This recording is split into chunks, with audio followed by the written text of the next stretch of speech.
రాజన్న సిరిసిల్ల జిల్లా రుద్రంగి మండలంలో పార్లమెంట్ ఎన్నికల ప్రచారం నిర్వహించారు. బీఆర్ఎస్ పార్టీ ఎంపీ అభ్యర్థి వినోద్ కుమార్ సతీమణి డాక్టర్ మాధవి. ఈ సందర్భంగా స్థానిక ఎంపీపీ గంగా స్వరూప మహేష్ తో కలిసి డాక్టర్ మాధవి ఎన్నికల ప్రచారం నిర్వహించారు. ముందుగా ఉపాధి హామీ కూలీలకు మజ్జిగ ప్యాకెట్లు పంపిణీ చేశారు. గతంలో వినోద్ కుమార్ ఎంపీగా గెలిచి చేసిన అభివృద్ధి కార్యక్రమాల కరపత్రాలను పంపిణీ చేశారు. ఈ సందర్భంగా డాక్టర్ మాధవి మాట్లాడుతూ ఓడినా గెలిచినా వినోద్ కుమార్ ప్రజల మధ్యలోనే ఉన్నాడని, కాంగ్రెస్ బీజేపీ నాయకుల మాయమాటలు నమ్మి మోసపోయి ఓట్లేస్తే గోసపడతామన్నారు. పార్లమెంటులో తెలంగాణ సమస్యలపై మాట్లాడగలిగే ఏకైక వ్యక్తి వినోద్ కుమార్ అని అన్నారు. ఎంపీగా గెలిచి బండి సంజయ్ కరీంనగర్ కు చేసిందేమీ లేదన్నారు.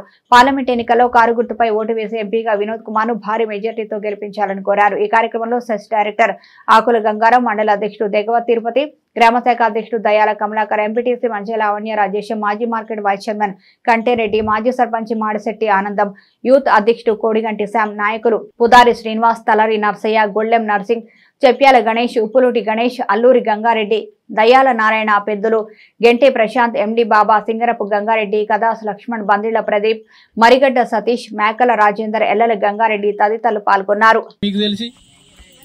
12-15 సంవత్సరాలు మరి కొట్లాడి మన తెలంగాణ రాష్ట్రాన్ని సాధించిన వ్యక్తి మరి గౌరవనీయులు పెద్దలు కేసీఆర్ గారు. మరి ఆ రాష్ట్రం సాధించడంలో మరి ముఖ్య పాత్ర పోషించినటువంటి వ్యక్తి. మన 2-3 ఎంపీలు ఉంటేనే మన రాష్ట్రాన్ని సాధించుకోగలిగారు.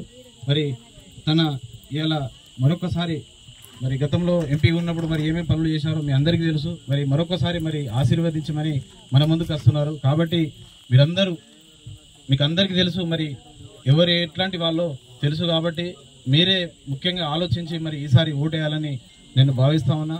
ఎందుకనంటే మీరు గతంలో మరి మొన్న జరిగిన ఎలక్షన్లో మరి మార్పు రావాలి అని మరి కాంగ్రెస్ పార్టీకి ఓటేయడం జరిగింది. మరి అది ఎంతవరకు మరి మీ కళ్ళ ముందే మరి జరుగుతున్నాయి. రాజకీయంగా ఉండేటువంటి పార్టీలు మేమైతేనే మంచి చేస్తామని ఎవరు చెప్పేది వాళ్ళు చెప్తూనే ఉంటారు. మరి వాళ్ళు బాగు చేసేటట్టయితే కేసీఆర్ ఎందుకు కొట్లాడింది తెలంగాణ కోసం? అవునా కాదా? మరి కేసీఆర్ కొట్లాడాల్సిన అవసరం ఏమొచ్చింది? విద్యార్థులందరూ చచ్చిపోవాల్సిన అవసరం ఏమొచ్చింది? అప్పుడే ఇయ్యొచ్చు కదా. అప్పుడు మనకి ఎప్పుడైతే తెలంగాణ రాష్ట్రం వచ్చిందో అప్పుడు కాంగ్రెస్ అధికారంలో ఉంది, అప్పుడు ఇయ్యొచ్చు కదా. మరి ఆ ఇచ్చినది ఎప్పుడు ఇచ్చారు? మేమే ఇచ్చినామంటారు. ఎప్పుడు ఇచ్చారు? కొట్లాడినాక, చచ్చిపోయినాక, విద్యార్థులు బలిదానాలు అయినాక.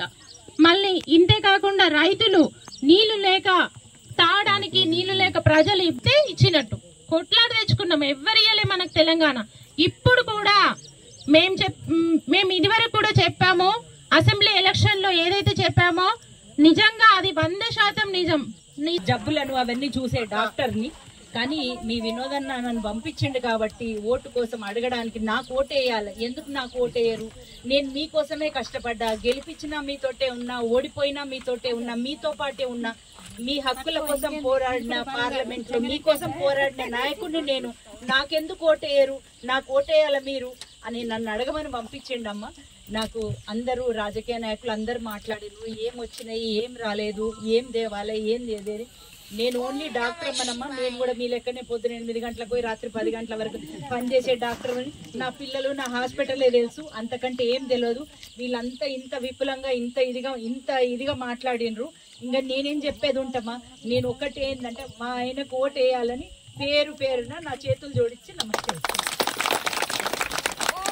ఇక్కడ రాగడానికి కొంచెం ఆలస్యమైంది, మధ్యలో కొంచెం ప్రాబ్లం అయింది. ఇవన్నీ మీరందరూ మీ పిల్లలతో 9 వరకు తర్వాత ఏమి చేయాలనుకుంటున్నాయి మీరు మీ పిల్లలతోటి మీరు చదువుకొని చూడండి అమ్మా. ఎందుకు ఈ నాయకుడిని అంటే నేను ఇవి తీసుకొస్తా అని చెప్పే నాయకుడికి మీరు ఓటేయాలమ్మా.